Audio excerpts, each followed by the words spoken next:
akunalutho ayithi ngokuzona angithathe lethuba ngokhulu kuyithoba ngibingelele bopasta bami ubuholi be-Randstad at the same time national ngibingelele umndeni kaZihle nakwafanana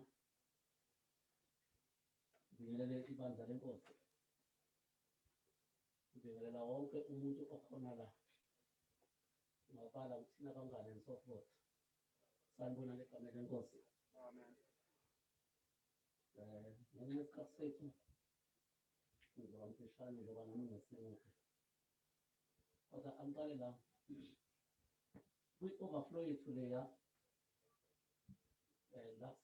sesilungwini imetro iyaphithizela njengoba mbeke izitulo zaka u-50 lezi nalezi ey'phansi wasekhona bakhona ngale benze sure ukuthi ningasondelani i-overflow yes amen try the social distance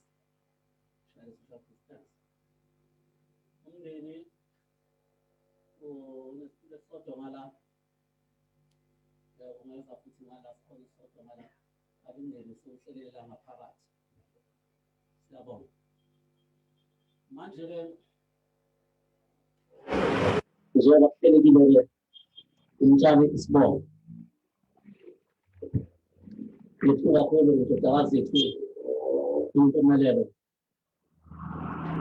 okube kuhle ukuthi uNkulunkulu amzuze abe ngumntwana wakhe way back ena-13 years haleluya wamukela uJesu engumsindisi ngokusho lokho izwi lithi kuThithu 2 verse 11 ngokuba umusa kaNkulunkulu ubonakaliswe kubantu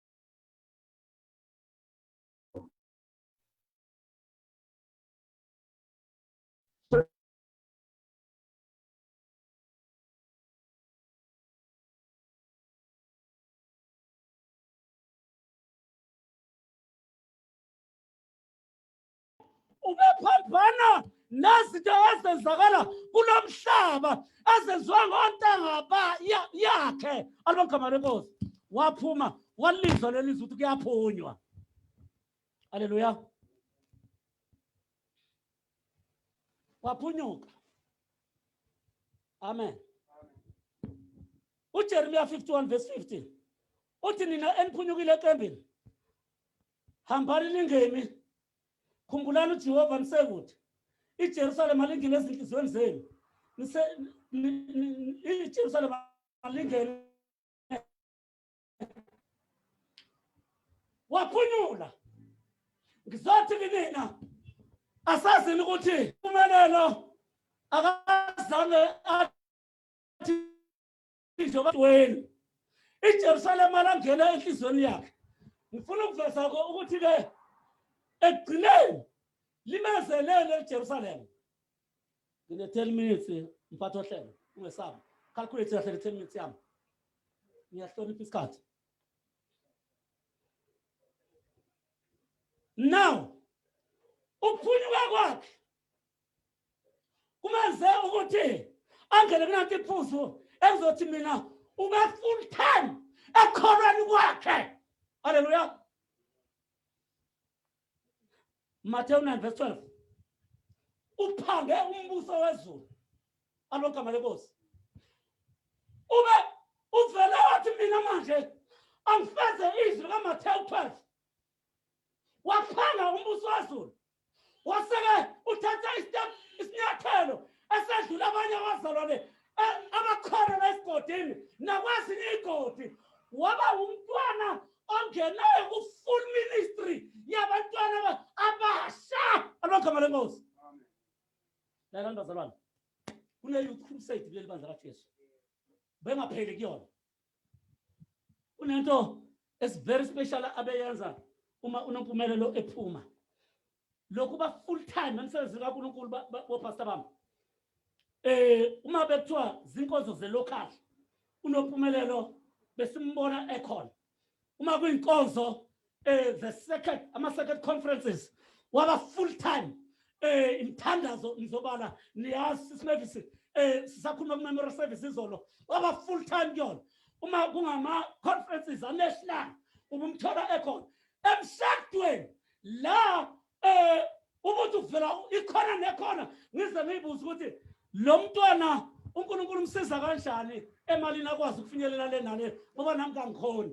Kodwa unompumelelo ngenxa yokuthi ubephanga umbuso waZulu angeke igama lenkosi ubengabheka ukuthi usele nani ekhaya ayinikele ayokwenza umsebenzi wenkosi alongama lenkosi. Unompumelelo zihle lowo. Manje ke sengigcina ngifuna ukusho lokhu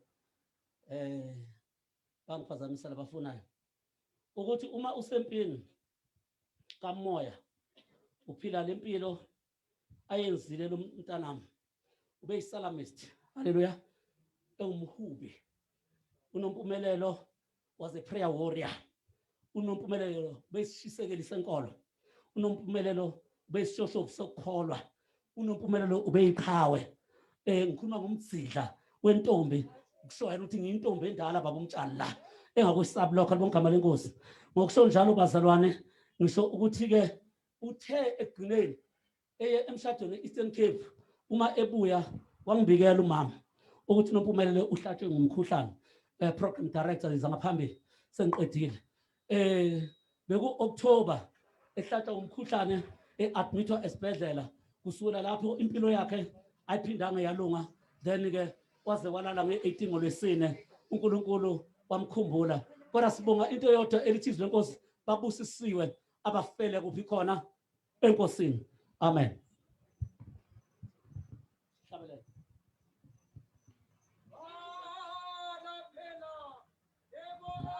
Siningina bongi inkosi ngaso ungasoni awubalaphela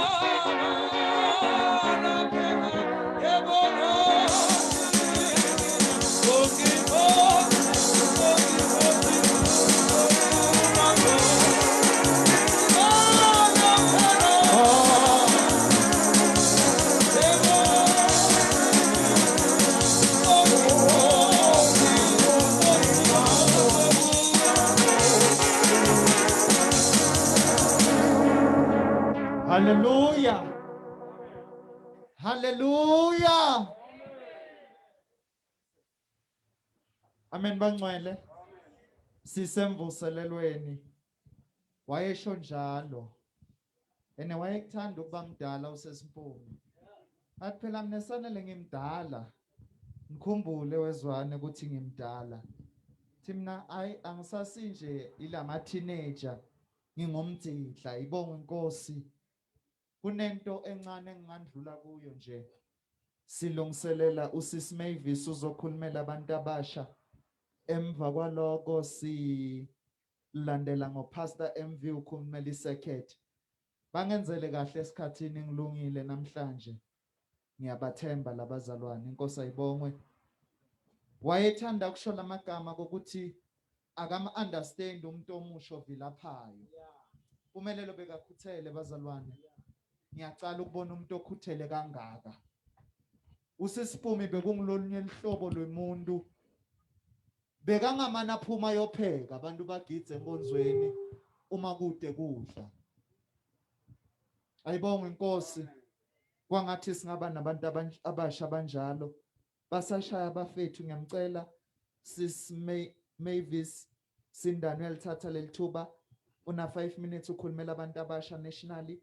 Emva kwaloko angisabuyi mina, ngicela upastor MV naye alithathe lelithuba alisebenzise kahle egameni lika Jesu akhulumele libandla nationally. Jehovah Jireh is your name. You are Jehovah Jireh is your name. You are Jehovah Jireh is your name. You are Jehovah Jireh is your name. Yes, you're mighty warrior. Mighty warrior, mighty warrior. Jehovah Jireh. Jesus. Yes, you're mighty warrior. Mighty God. Yes. Jehovah Jireh. Jesus. Yes, you're mighty warrior. Mighty, mighty, mighty. Mighty, mighty. Jesus. Jesus. Almighty. So.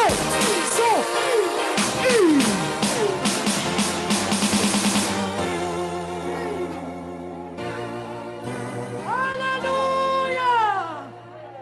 Hallelujah! Sanibonani. Emkonzweni ogcineka nempumelelo. Ngibingelela umndeni wakaZihle ngegama lenkosi. Amen bazalwane. Intombi le engangigijima nayo bazalwane. Umavis ke igama kanti sibonga ngokasindane. Ngiyintombazana ngisindisiwe ngithethelele izono. La bazalwane ngicela ukuthi masinyane siye nezwi lenkosi. Isaiah chapter 40 iverse lika 13 no 31 bese ke ngizokhuluma bese ngihlala phansi. Namhlanje ngiyabonga mfowethu uzwane unginikeze 5 minutes. Izolo bekunzima kakhulu ene vele nje bengizwa nje ukuthi angigcwele. Amen bathandikayo. Wanginikeza u3 minutes bazalwane but siyambonga uNkulunkulu bathandekayo sesikhona la. Lithi izwi lenkosi njengoba ngishilo izolo. Babusisiwe abafele enkosini. Amen bathandikayo. Manje ke udadewethu nompumelelo bazalwane singabantu abasha sizintombi bathandekayo ebandleni kaKristu Jesu. Bazalwane sibonga ukuhamba kahle naye. Usihambele kahle bazalwane. Nkosi yokuthula isibusise. Hey, there's one thing ebengiyithanda ngodadewethu nompumelelo njengoba sasho umfowethu uzwane. Bazalwane singabantu abasha sikhona la ku circuit yaseRandi. Amen bathandekayo. Into ebekayithanda kakhulu mfowethu nami ngiwufakazi.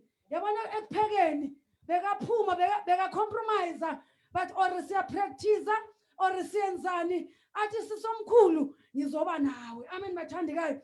Dadewethu uLebu usisilebu umfakazi. Amen bathandekayo. Mayike siyambonga uNkulunkulu bathandekayo. Ngisho lambeza ukuthi bengisasho bazalwana izolo ukuthi kuma prayers kuma revivals bazalwane kuma practices besiba naye bazalwane ene bekuzwakala ukuthi udadewethu nompumelelo ukhona. Amen bathandekayo. There's one thing ebengiyithanda ngaye, i-dress code yebandla. Bazalwane. Hey, dress code yebandla. Bombona lo mzalwane. Hayi bazalwane bekangagqebhezeli. Amen bathandekayo. Undlule emhlabeni asayibambile i-dress code yebandla. Amen bathandekayo. Ngicela ungifundele Isaiah 40 iverse lika 13 ngizohlala phansi. Inkosi yokuthula sibosisi. Izinsizwa ziyaphela amandla zikhathale nabasha bawanokuwa. Kepha abamethemba uJehova bayathola amandla amasha. Bayakhuphuka ngamaphiko njengezinkonzi. Bagijime bengakhathali. Behamba bengaphela amandla. Hallelujah.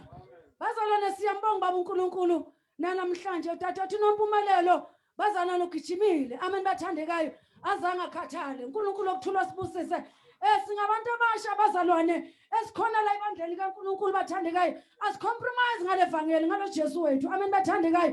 Bazalwane makugqoka sigqola ngalendlela bazalwane asho ngayo baba uNkulunkulu. Amen bathandekayo. Zikhona izinto la ngaphandle kukhona okuningi bazalwane bebasho kulofakazi kule video yayizolo bathandekayo. The whole week bazalwane sizwile ukuthi udadewethu undlulile. Kunobufakazi bathandekayo that eyakhulumela intombi lapha eQueenstown asho lamezi bathandekayo emshadweni asho lamezi ukuthi asize intombi zesitoko. Amen bathandekayo. Siyambonga uJehova bathandekayo. Zikhona intombi zesitoko kodwa bazalwane thina siyintombi zikaJesu. Amen bathandekayo. Namhlanje siyabonga ekseni siyabonga bathandekayo. Ngiyacabanga ukuthi 5 minutes yami iphelile ngoba ngiyambona nangumfowethu yema.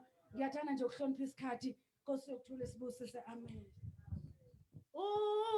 Ungumhlaba wami Jesu. Oh, ayela abaningi.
Angibingelele ekseni egameni elihle lenkosi yami uJesu Kristu. Ngiyabingelela ekhaya kazihle ihlobo nabo bonke abasondelene nabo abomakhelwane babo izakhamuzi zala. Ngibingelele nebandla lonke elikhona la. Inkosi nibusise. Ngiwumasilela isibongo. Ngilindebele ngokuzalwa.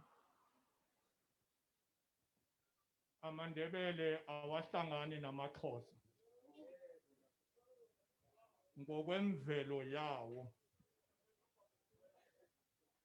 Kodwa ngiyambonga uNkulunkulu ukuthi ngelinye ilanga wangenza nami ngaba yilunga kuleli khaya likazihle, ngaba ifamily. uNkulunkulu anibusise. Ngiyabonga kakhulu bazalwane ukuba khona kule nkonzo yokugcina yalo mntwana. Angibongi ukufa isitha yinto engeke yathokozelwa. Njengebandla sinamazwi athi Ndenikazinhle uNkulunkulu wezulu wazile ukuthi namhlanje sizabe sikhona kuleli khaya ilele indodakazi yenu. Ngalamazwi sithi duduzekani, esikubonga kakhulu ukuthi agijime asebenze njengomuntu ngathi uyabona ukuthi ilanga liyashona. Ngimazile umpumelelo unompumelelo kule inkonzo zabasha ezihambe singene emaseketheni.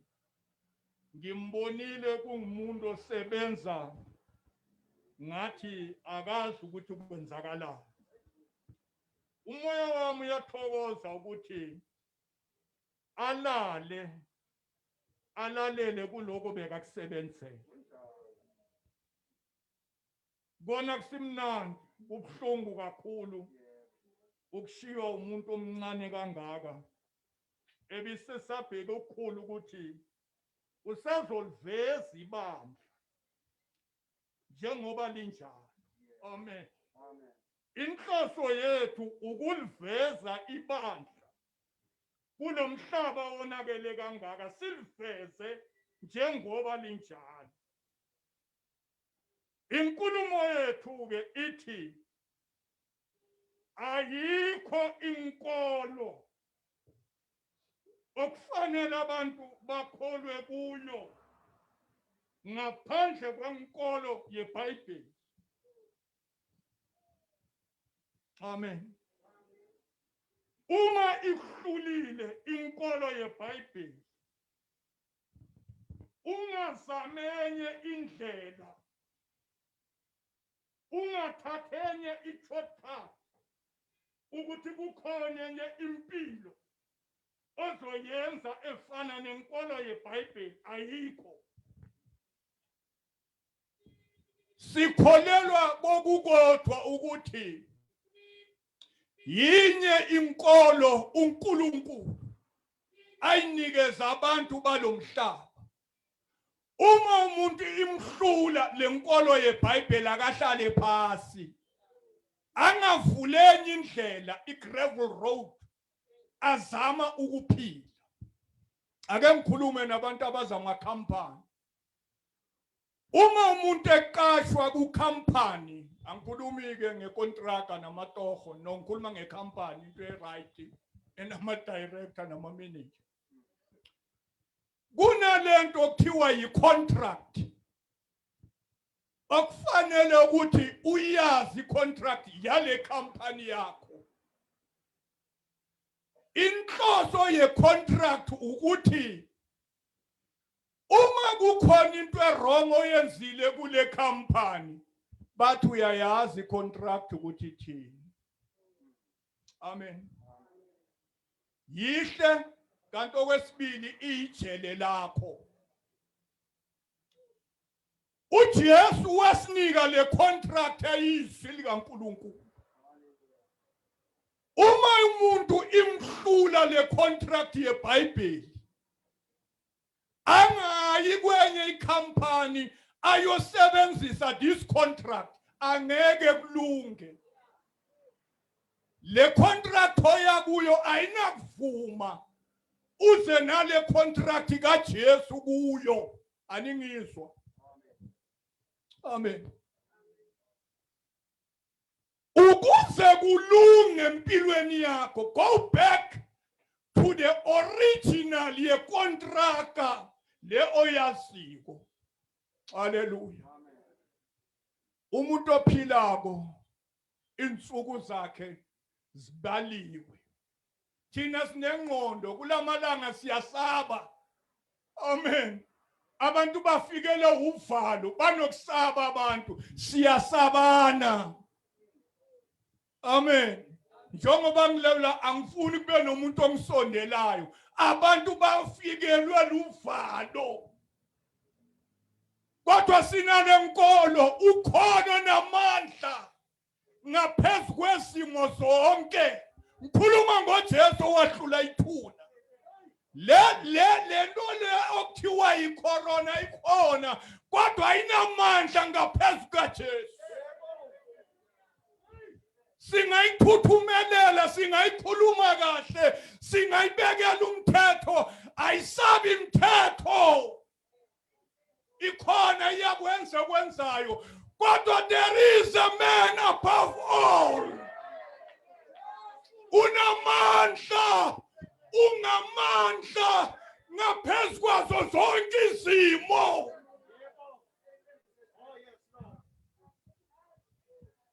Sikholelwa ukuthi liqinisile iBhayibheli malithi kuyakudlula umhlaba kudlule konke, but his word izwi lakhe liyakuma kuze kuye phakathi nalabo abakholwa nguye noma befa bayakuphila.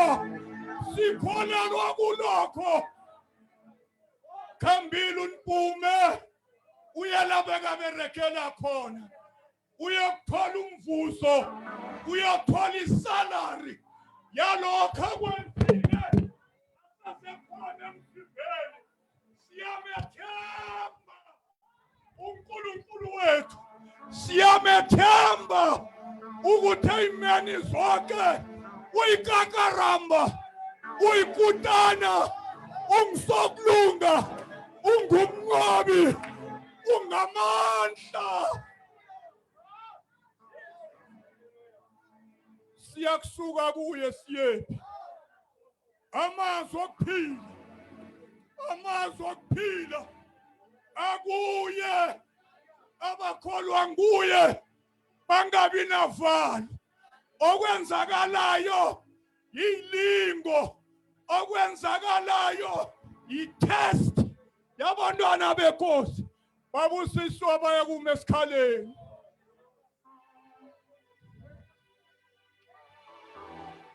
Babusisiwe baya kuma esikhaleni. Bathi nguye yedwa owanqoba ithuna, nguye yedwa owafa wavuka, wathi nginikeza amandla emhlabeni nasezulwini. Wakholwa yimi noma efa bathi uyophila. Sinalelo themba ukuthi ngelinye ilanga uma senze kahle siyakumbona. Lesikholwa nguye. Sinaleli themba lokuthi ngeke siyekelele. Hallelujah.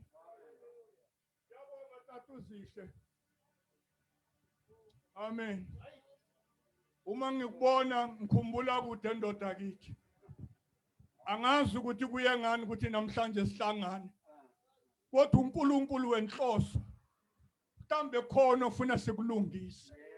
Uma ngikubona ngibona uThiphe, uma ngikubona ngibona uMthweni, uma ngikubona ngibona uNhlapho. Siphilile sonke la. Kodwa ngenxa yobude bendlela salahlekelana. Kodwa ngibazi ukuthi kuye ngani ukuthi namhlanje after 20 something years ngikubone ezinhle kuleli ndodakazi yakho. Ngithi mina ukhona uNkulunkulu. Akashiyani uNkulunkulu wethu. Mbhekeni engu-Alpha no-Omega. Thathani ithemba lethu manje lenu linikele kuye. Amen. Sibandla sithi mndeni kazihle uNkulunkulu akanihlalise kahle. Amen. Akantuduze aqali ngani. Amen. Bengibheka ngilalela iradio, ngibheka iTV kusukela izolo ngo3 o'clock ntambama. Ubusuku bonke kukhulunywa ngento eyodwa. Jackson Mthembulele. uNkulunkulu wamandibusise. Lesi sifo asibheki ma status. Asibheki ukuthi unani. Asibheki ukuthi ufunde kangakanani. Asibheki ukuthi wenzani. Siyokunqotshwa kuphela yilabo bahlanzwe ngegazi. Haleluya. Laba abangena egazini bayonqotshwa. Ukufa kufanele kube khona, kodwa makungasusi ekholweni. Zwane sowumile vele. Sowumile vele. Ngibongile kakhulu. Akasize bazalwane uNkulunkulu njengebandla. Hayi usebenzele kahle ibandla umphumi. Intombi yokuhlabelela. Amen. Intombi yokumdumisa uNkulunkulu. Kube bengumuntu wezwe bengiza kuthi khamba kuhle. Manje iBhayibheli alingivumeli ngikhulume nabangekho. Amen. Sengitshela nina ngithi umoya wakhe ulale ngokuthula. Siyibandla nathi sidabuke njengani family silahlekelwe nathi. Uzimu anjudubase ngiyathokoza. Noma beyise Kodwa sithethe inyawo sonke. Simame inyawo sonke. Siyadumisa abangcwele. sithi noma beyisa noma beyisa kona betheme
Oh, hallelujah.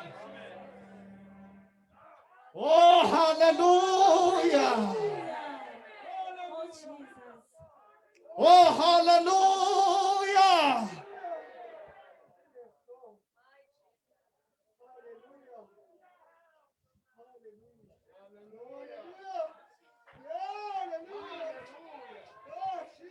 Uthi uma yaqhubeka uthi wobani lapha.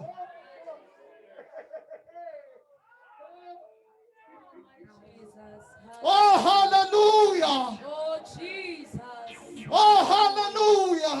Jesus. Oh, hallelujah. Jesus. Oh, hallelujah. Jesus. Ah, God. Oh, hallelujah. Hallelujah. Hallelujah. Hallelujah. Siyabonga sethembikazi.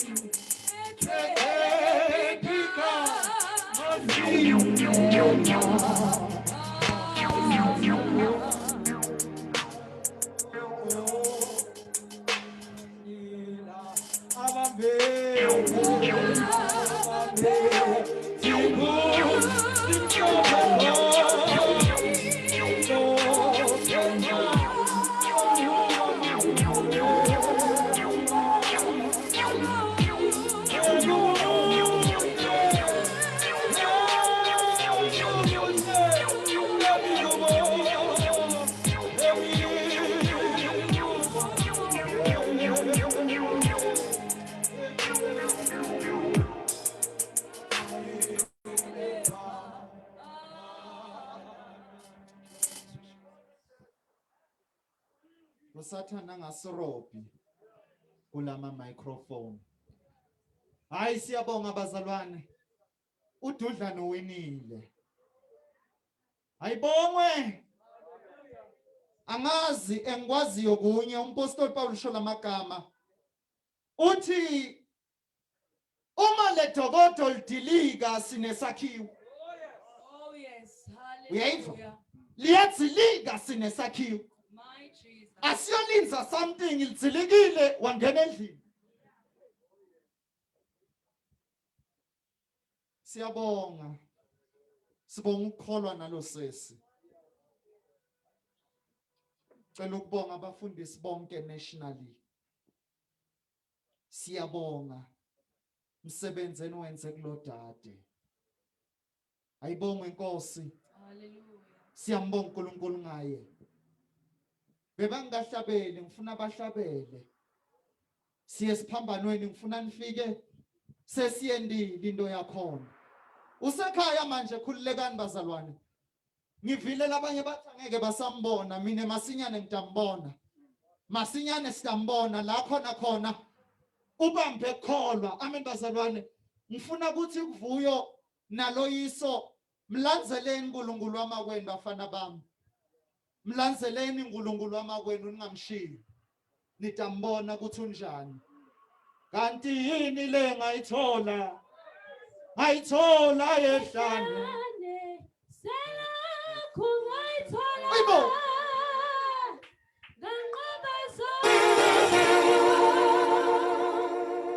Kanti yini le ngayithola?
Oi.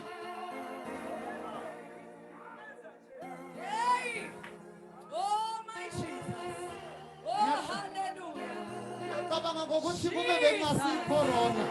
Yeah. Oh, Kube Jesus. bekungasi corona. No pastor uMV bekade awusukuma. Nkosi yami. Shu! Oh, my Jesus. Ayithi kancane nathi.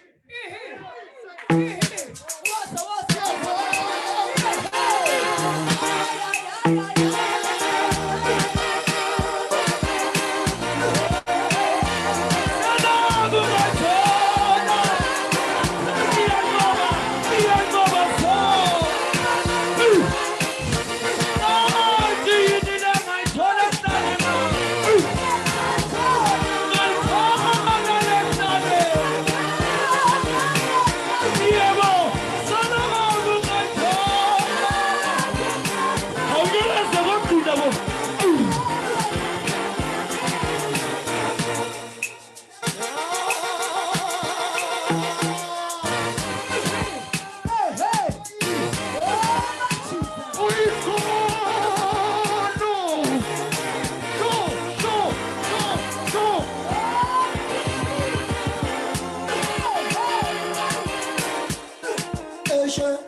Ayibonge. Oh, my Jesus.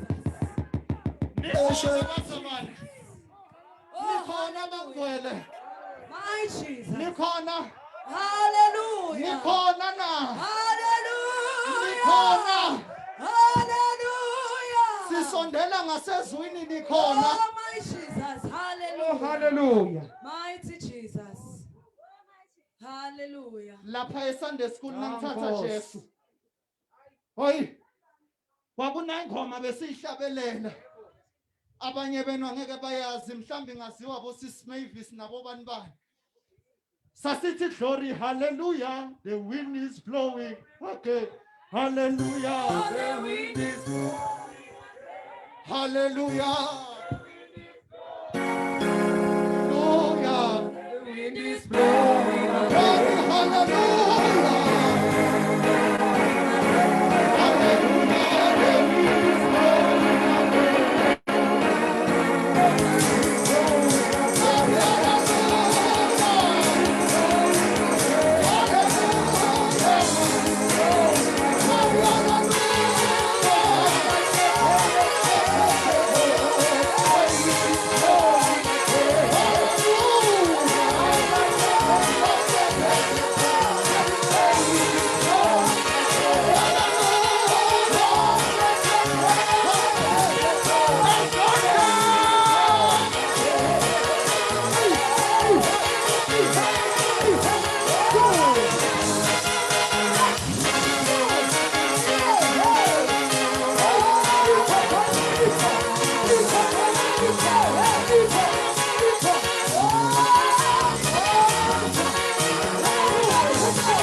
Bengibabhankele ukuthi bagitse vele.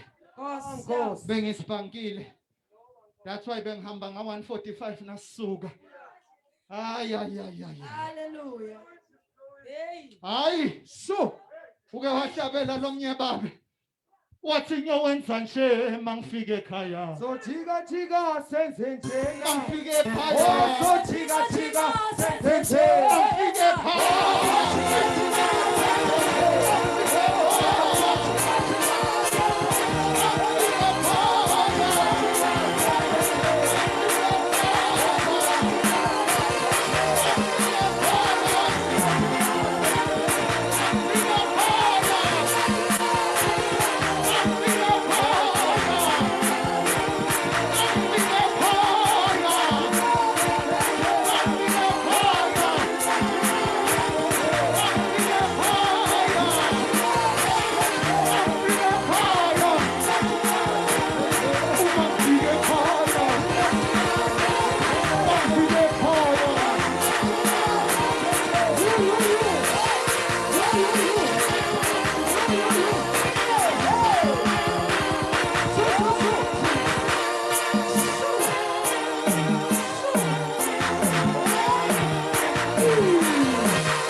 Siyabonga. sengingasezwini man.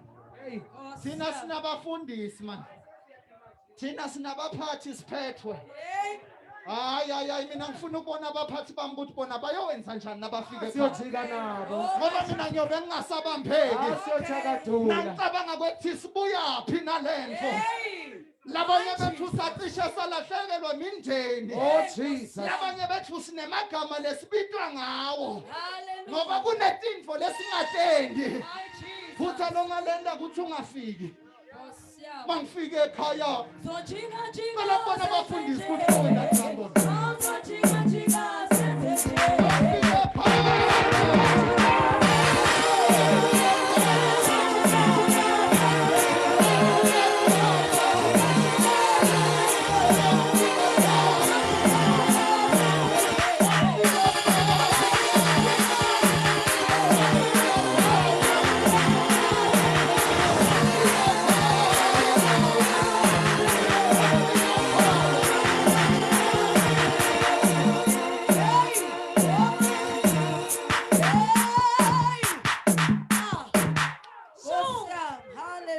Lethuba esikilo ngicela usisi Nomonde Ezihle alithatha sifundzele umlando mangifike ekhaya Sojika jika.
Nompumelelo Zihle was born on the 30th of December, 1984.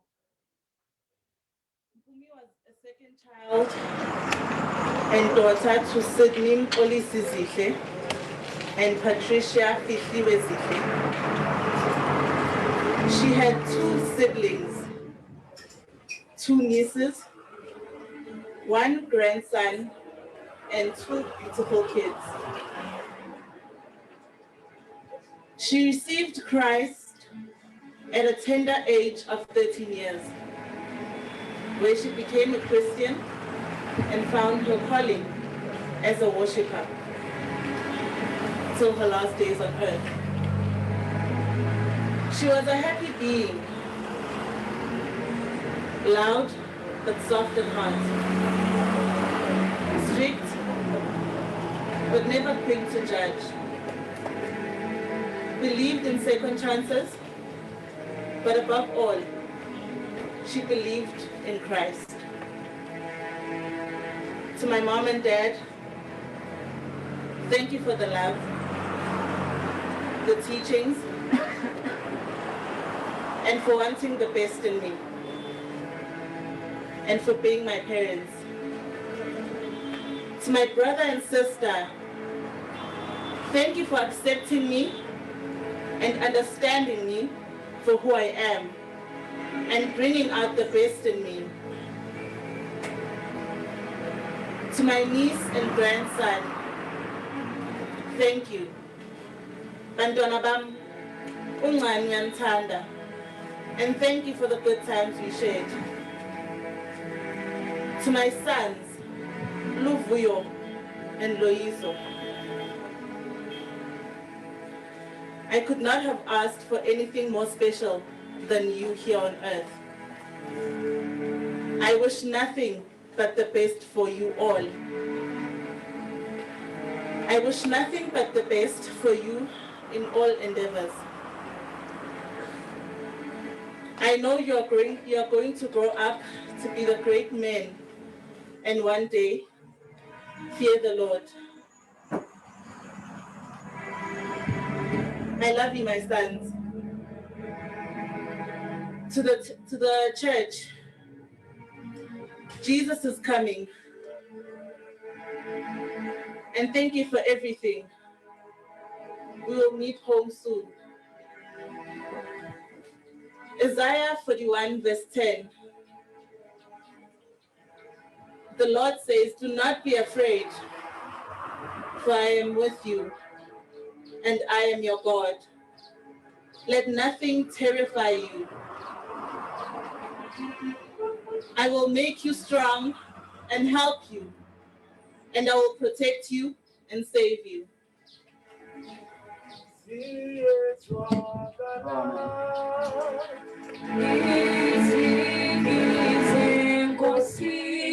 Namangobileyo,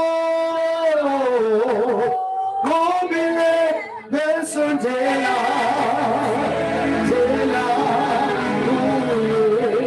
Sisasho kanjalo, sinyenga inyawo, siye eswini likaNkulunkulu. Futhi uma sekunje, uNkulunkulu uthini? Sodedela umvangeli, indoda kaNkulunkulu, ubaba umfundisi uDlamini ovela lapha endaweni yaseDevon. Sisesho njalo sithi ziyezwakala. Kwangathi nawe ungayizwa lento ukuthi sekuyazwakala. Oh Jesus. Na ungayizwa kwangathi ungayibona kwakuthi noma nini. Kuna weekend lena asathi siyofisha bani. Kodwa lengakusho banebhadi bonke labanganaJesu. Emtumisa,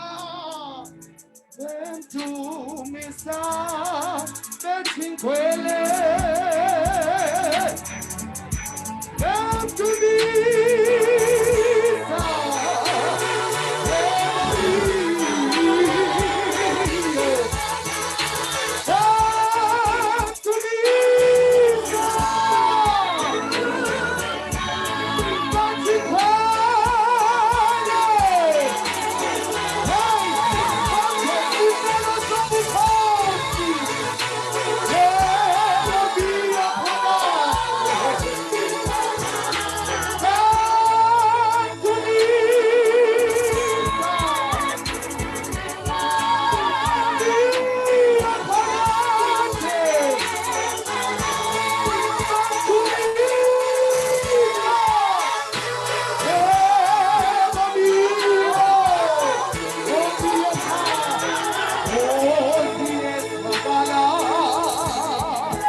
Angibingelele emndenini wakaZihle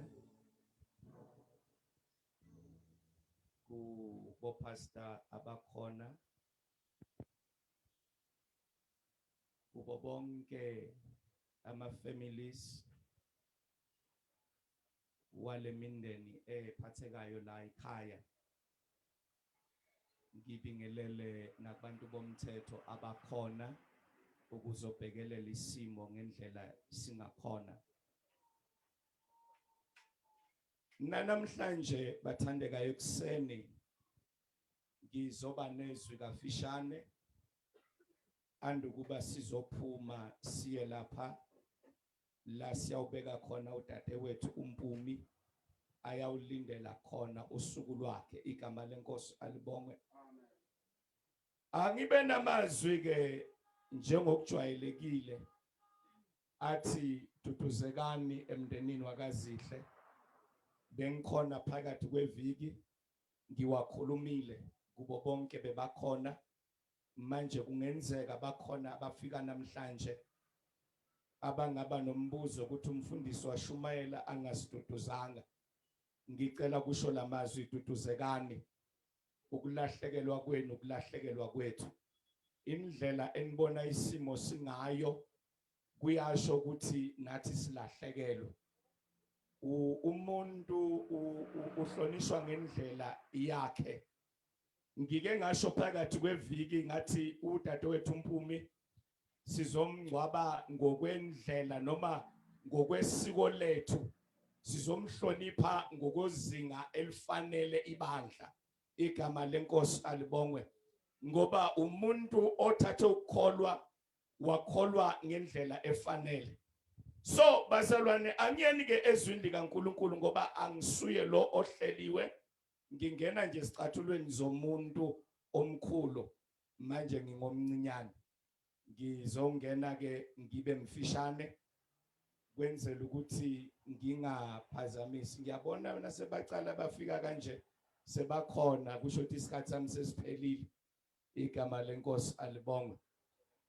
Asiyazwini ke encwadini nayi kaJobe chapter 7. Ngicela kufunda khona only verse 1 no verse 7.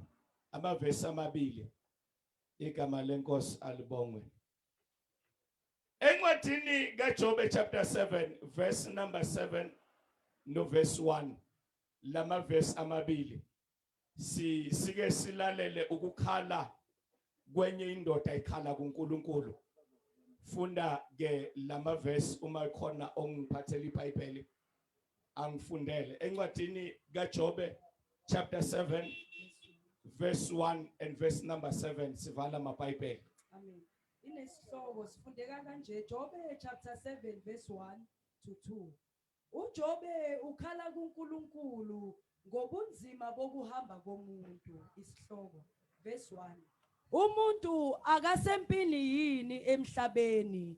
Imihla yakhe ayinjengemihla yomqashwa na? Njengenceku ekhefuzela ithunzi nanjengomqashwa obheka umvuzo wakhe. Verse number 7. Khumbula ukuthi ukuphila kwami kungumoya. Iso lami alikubuye libone okuhle. uNkulunkulu makasibusise.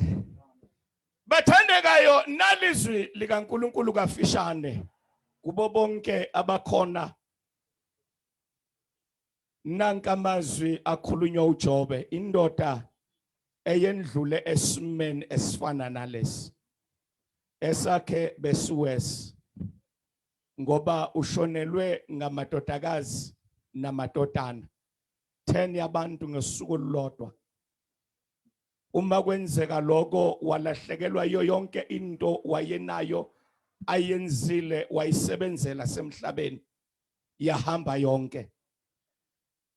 Ngithanda nangamazwi ke kafishane awakhulumayo la uthi lona bekabhala incwadi yakhe uyinika isihloko uthi uJobe ukhala kuNkulunkulu ngobunzima bokuhamba komuntu. Igama lenkosi alibongwe. Lana bazalwane ngicela sibheke namagama engithanda kuba siwabalule la. Umuntu wonke esilonga semhlabeni usempini. Hallelujah. Sanibonana bangizwayo. Amen. Amen. Hallelujah. Umuntu wonke as long as emhlabeni usempini. My Jesus. Ungasibona sihamba sihlekelela. Usibona sigibela imoto sihlela endlini ezinhle sifaka amasudu kodwa sempini. Igama lenkosi libongwe. Amen. Kwakuba wonke umuntu ozelwe ngowesifazane. My Jesus. Lithi iBhayibheli imihla yakhe emfishane. Nkosi yami. Cela usizi Oh, hallelujah. nokuyaluza. Impilo yakhe ifana noma injengomoya. Lithi iphela ahamba. Ngoba usempini. Lempe ekhuluma ngayo bathandekayo. Yilanto ayenze ukuthi wonke umuntu ozalwayo azalelwe kuhluphekeni. Hlupheka koqala esibhekene nako ukuthi siyazi sizofa. Lena kuyinhlupheko yomuntu anemali. Uyazi uhlalelwa isikwelede esodwa uzofa. Lena inhlupheko bathandekayo ebhekane nomuntu ahlale kahle kodwa uhlalelwa into eyodwa unecasket emlindele kuthi ngelinye ilanga kufanele angene kuyo. Noma ngadakwa akhohlwa izinto asenzeka emhlabeni kodwa inkondo yakhe nayisanguluka uyazi ngelinye ilanga ngizongena nami kule ndlela. Wale utsotsi aqhumisa isibhama bulala bonke abantu angenandaba nomuntu. Akutshela athi ngizokubulala ngiphuza igazi lakho kodwa yikho into ayisaba njengokufa.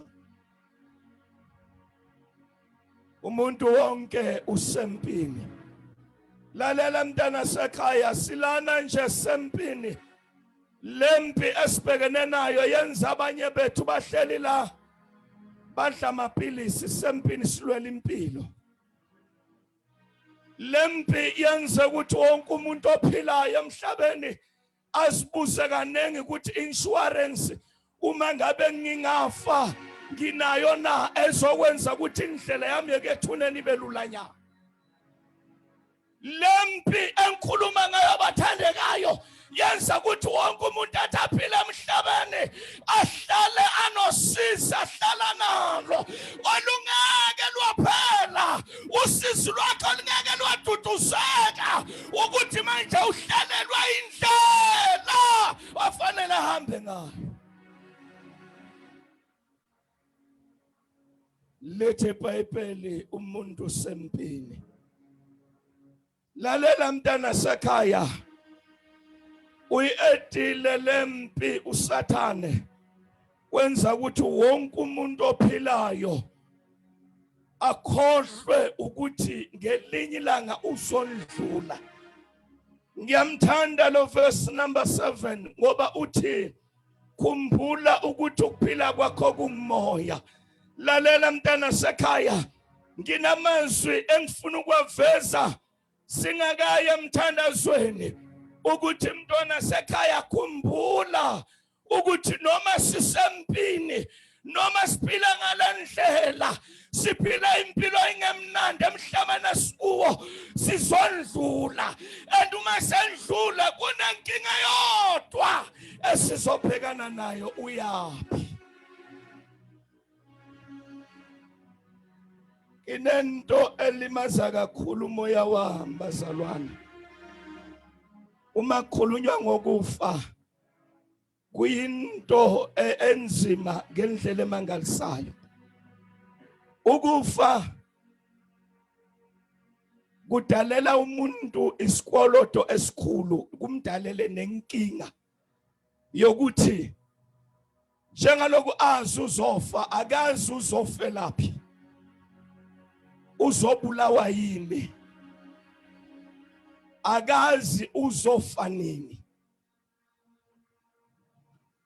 Kwesinye isikhathi omunye uphela asenethemba ahambe asesemusha asenema planning ngempilo ngokuba sisempini.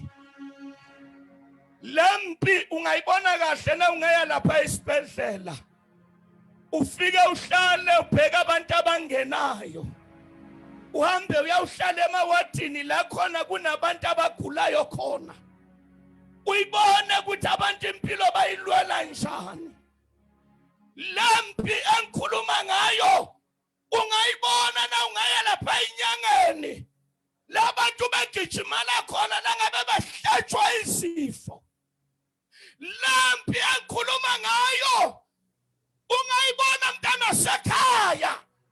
Uma ungavuka kusasa ekseni ngesuku langomgqibelo nangesonto uya lapha emathuneni uyabona abantu abakhala khona bekhuleka khona becela usizo. Ubone ukuthi impilo yomuntu emhlabeni isempini. Emhlabeni sikuwo ayikho into emnandi. Isizathu akusikwe ekhaya la. Evikini sikhuluma amazwi athi kazi uma ngabe ukufa kufika kuyawuthola abanganani abantu abakholwayo. Sibhekene nempi enkulu ye-COVID-19. Second wave manje.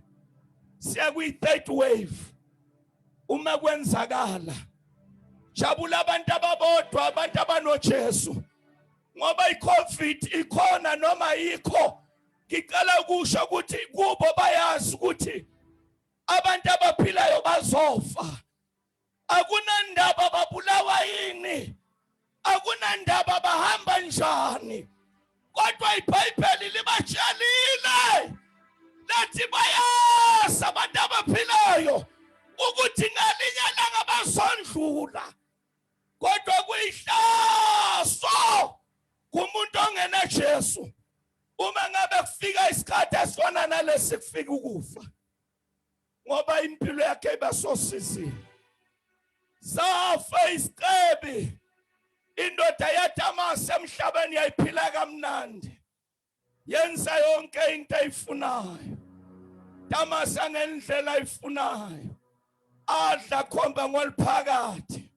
Agqoke izibende esijabulisa ngempilo. Kwathi nangabe sekafile waphaphama seswakweni. Lithi iBhayibheli lamathandekayo kwaba ila khona emoyeni wakhe eqala bonakala lenkinga yokuthi ngenze iphutha ngisesemhlabeni. Lithi iBhayibheli yakhala landoda kodwa seyikhala sekulayithi sekangekho ngayiswela. Mayikhala Shelwa magama wodwa kuthiwa wamukeliswa kuhle usesemhlabeni. uLazaro manje sekayaduduzwa. Okungukuthi abantu abakholwayo phakathi kwalempi banomduduzi, banomuntu abahlala naye.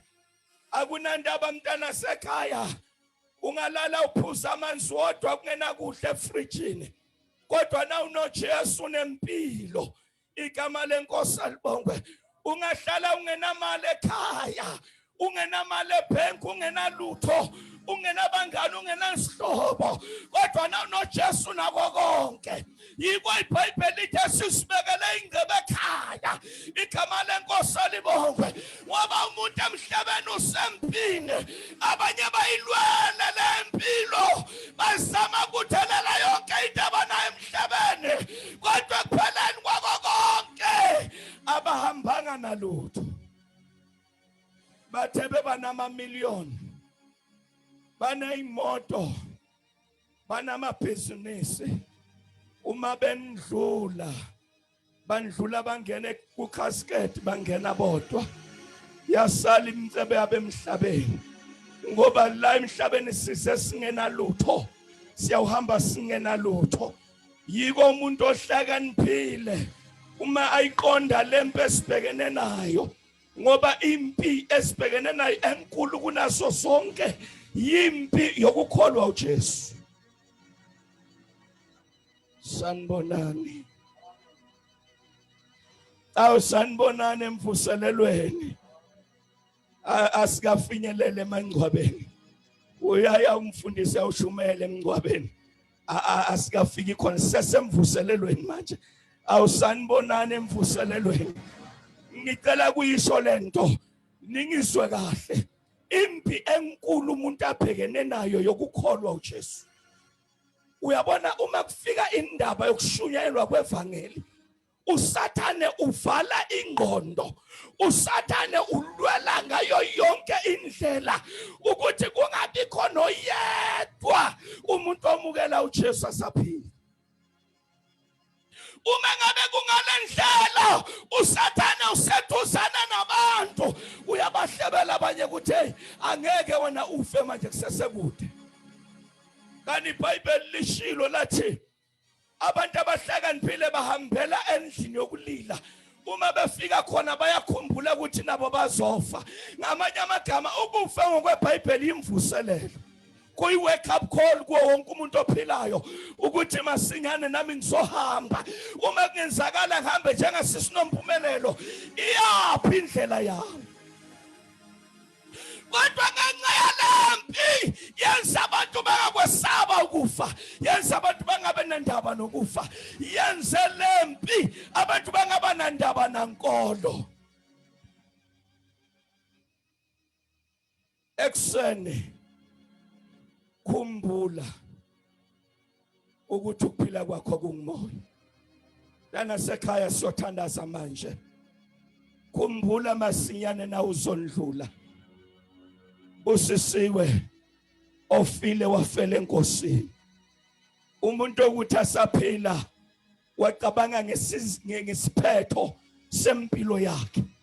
Wazulungiselela saphila ukuthi nakungathiwa ngiyandlula kungabi inkinga ukwendlula kwami. Kunendoda eyodwa eBhayibhelini okubhalwe ngayo encwadini kaJuda kwathi nakufe yona kwabangwa isidumbu sayo. Sathane wabuya wasilema. Ingilosi kaNkulunkulu zasifuna. Kodwa iningi labantu nabefa baya straight labe basebenzela khona.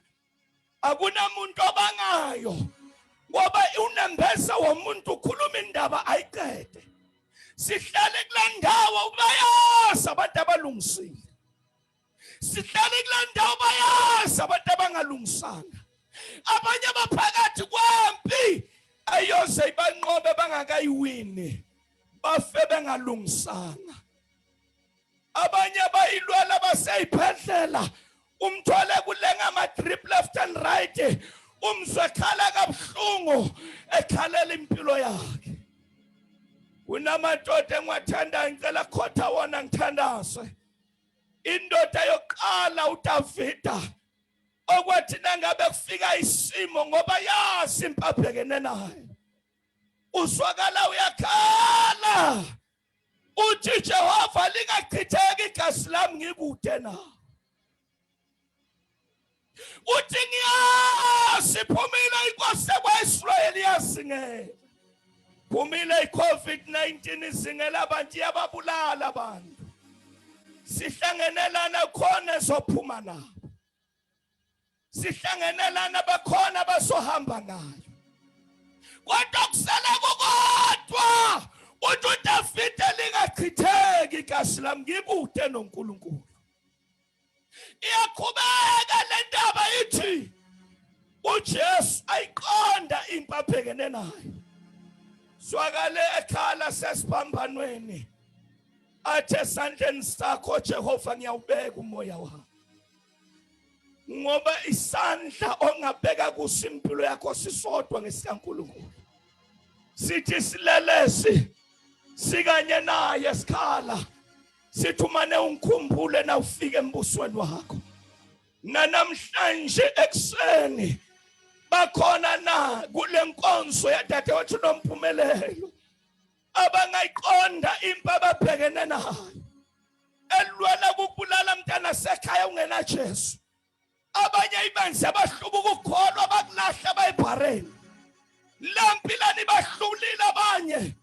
bakhetha kushiya ukholwa bamba bayitshwaleni.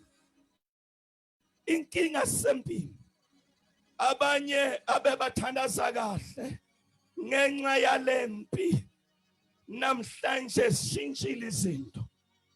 2020 was a bad year. Bafila abantwana benkosi, bahambile abanye, bahlubukile abanye. Nakulonyaka ngenxa yalempi bazohlubuka abantu ngoba ukufa kusimnandi. Kodwa kuko konke sisempini bantwana basekhaya. Ukhona ungasulwela kulempi umuntu owazi impi, owatrainelwa impi, umuntu oyiqondayo impi uJesu. Owayilo wayinqoba.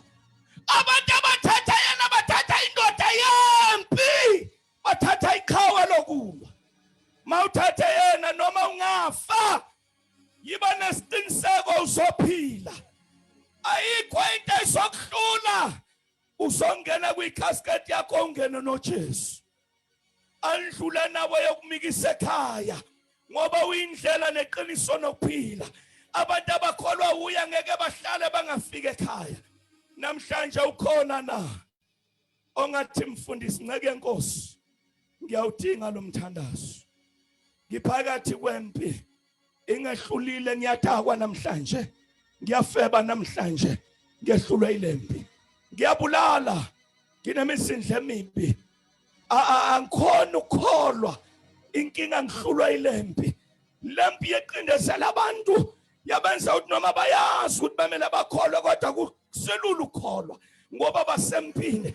Abanye bayasinikela bahluleke ngoba basempini. Ukhona namhlanje ongakulwela lempi noma ngabe bobona ngathi usehluleke. Mawungathatha yena usokhona ukukulwela. Sizohlabelela.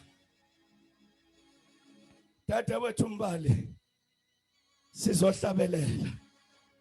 Sizohlabelela. Ukhona namhlanje kuseni ongaba nalesifiso enhlizweni kuthi ngakangehluli lempi ngakanqobe. Ibanqobile abanye basemajele emntana sekhaya. Ibanqobile abanye basesibhedlela namhlanje. Ibanqobile lempi bayahlupheka la bekhona. Baseyitradeni bayehlaba enyuka impilo ayinampumelelo. Inkinga bahlolwe yimpi yasemhlabeni. Abanye baze bahlulwe na ukufa bangena Jesu ngoba umuntu wonke usempini. Lembe esibhekene nayo ilwa nomuntu wonke ukuthi ase afa ngena Jesu aphila impilo emhlabeni asibone njengohluphekayo ngoba usempini. Kodwa namhlanje mntana sekhaya ukhona uJesu. Umuntu ongakulwela lembe sizwe sekhaya dadewethu bongeke nwamthatha uJesu. Indoda yempi engene noShadrach noMeshach noAbednego phakathi emlilweni ngoba yesaba impi. La umuntu efakwa khona emlilweni ngena naye. Ngisho mina indoda yempi engene noDaniel phakathi emphandweni wesingwenyama ungangena naye na COVID-19. Abanye befa bengena Jesu ungene unoJesu kula unesinde unaye. Mangabe yakuthatha lempi ufe unoJesu. Oh Jesus. Hlabelela dadewethu. Uma ngabe khona ongathi mfundisi singakaphume. Ngiyawudinga lo mthanda, ngiyamdinga uJesu. Lempi ngiyayizwa iyangehlula. Iyanqoba lempi. Kodwa ngiyamdinga ongangilwela. Khumbula phila kwakho kungumoya mntana sekhaya. Kunendaba namhla uqine kanganani, phile kanganani, kodwa ukuphila komuntu kungumoya. Nangu uJesu ongakulwela kulempi obhekene nayo. Siphila kabuhlungu, sisosizini, asinathemba, asethembani. Ifikile iCovid-19 eyimpi esibhekene nayo. Asinikazi ukuthula, asinikazi impilo. Siyamakhaya, siyasibuza kanene kodwa kuyangibambi lento na ngoba sisempini. Kodwa namhlanje ungathatha uJesu, ungathuswa izinto. Mesabe yena onamandla okulala inyama nomphefumulo. ngamesaba obulala lenyama kuphela angenamandla okubulala nomoya ulahlele sokweni. Ngithi mina ukhona uJesu ongamthatha namhlanje. Siyahlabelela, siyaphakama sima ngezinyawo. Mangabe khona ongathi mfundisi, cela manje ungikhulekele. Ngiyamdinga lo Jesu. Angilwele kulempe ngibhekene nayo. Ngiyayesaba iyangehlula. Ngidinga uJesu. Ngicela aqhothoze abe nesibindi angesabi. Thatha amandla la ukhona khona. Yazi uphakame uhambe kahle uzela ngaphambili. Ngicela ukukhuluma izwi phezu kwakho. Ngicela ukukhuluma isibusiso phezu kwakho. Ngicela ukukhuluma ukuphila phezu kwakho. Ngicela ukukhuluma inkululeko phezu kwakho. Ngicela ukukhuluma amandla phezu kwakho. Phakama usondele uze ngaphambili. Thandaze nawe. Hlabelela mntana sekhaya. Siyaphakama sima ngezinyawo. Sesiyemthandazweni. Uma ngabe khona asondele masinyane ngicela ukukhulekela. Thatha uJesu. Umuntu ozokunqobela kulempi. Ungesabi. Sondela ngikhuleke nawe. Siyahlabelela siyathandaza manje. Jesus.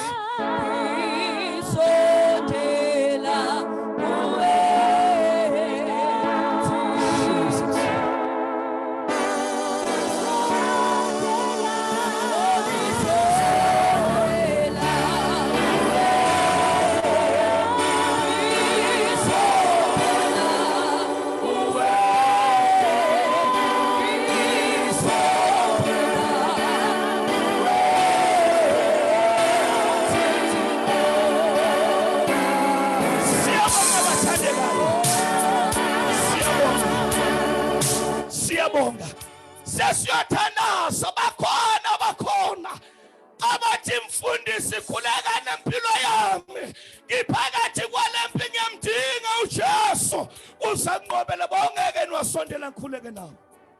Siyahlabelela bakhona abadinga umuntu ongabakhulula abadinga umuntu ongabalwela kulempi. Sahlabelela bongeke niwasondela sikhuleke. Nangu uJesu ongakulwela kulempi. Nangu ongakhulula kulempi. uJesu igama lakhe. Sihlabelela kokuqina. Ngizothandaza manje. Dana sekhaya ungesali. Ungasabi ungesali. Sale nephutha. Sale ungena Jesu. Ongena kulwela. Namhlanje sondela. Hlabelela. Siyakhuleka manje. Ngizinikela kuwe Thixo wami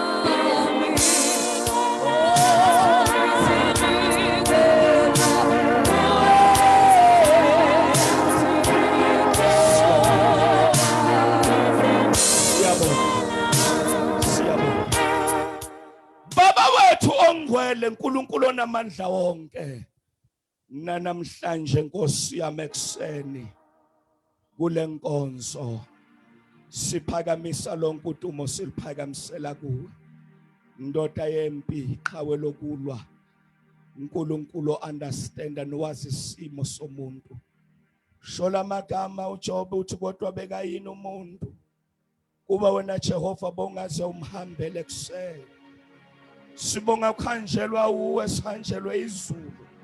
Sanjelo ubuthathu bakho sikhona kule nkonzo kadade wethu Mpumi. Baba wethu ongcwele siyabonga izwi lakho baba liqiniso. Naba abantu bakho nangumphakathi nangumndeni naba abantwana bakho abeze kuwe ngaphambili namhlanje kuseni. Ngiyasondela nabo bonke phambi kobuso bakho phakathi kwalempi esibhekene nayo. uNkulunkulu wami simema wena uthi ube ngikapteni walempi. Simema wena Jehova uthi Nkosi yami ube ngumlweli. Akhulume ngaye Nkosi yami uPaula athi munye umlamleli phakathi komuntu noNkulunkulu kuKristu Jesu. Siyabonga baba ukuthi Nkosi yami yaqabanga ngathi uNkulunkulu angasilibali, uNkulunkulu angasilahli. Ungena nathi enhluphekweni, ungena nathi ezimene. Phinda Nkosi yami kubaqinisa abantwana bakho bapha amandla. Wehlisela isibusiso sakho, wehlisela ukuphila, wehlisela inkululeko, wehlisela Nkosi yami ithemba. Egameni lika Jesu Kristu waseNazaretha, namhlanje Nkosi yami ekuseni sezophuma uNkulunkulu wami siya endaweni la kuyatshalwa khona lo msimba. Simema ubukhona bakho, simema wena Jesu ukuthi uphinde ukuhamba nathi Nkosi yami. Kuyawufeza yonke inkonzo ibe impumelelo, nokuthi Baba uvuse imiqondo yabantu bakho kulesikhathi esibuso, ukuthi Nkosi yami sikhumbule ukuthi masinyane siyandlula njengefe liphela lihamba. Sisize Jesu, singafe sikude nawe. Phefumulo yethu ikhululeke, Sathana ngayiwini, kodwa izuzwe uwe, uyizuzela ukuphila okuphakade. Siyabonga ngoKristu Jesu Inkosi. Hallelujah. Amen.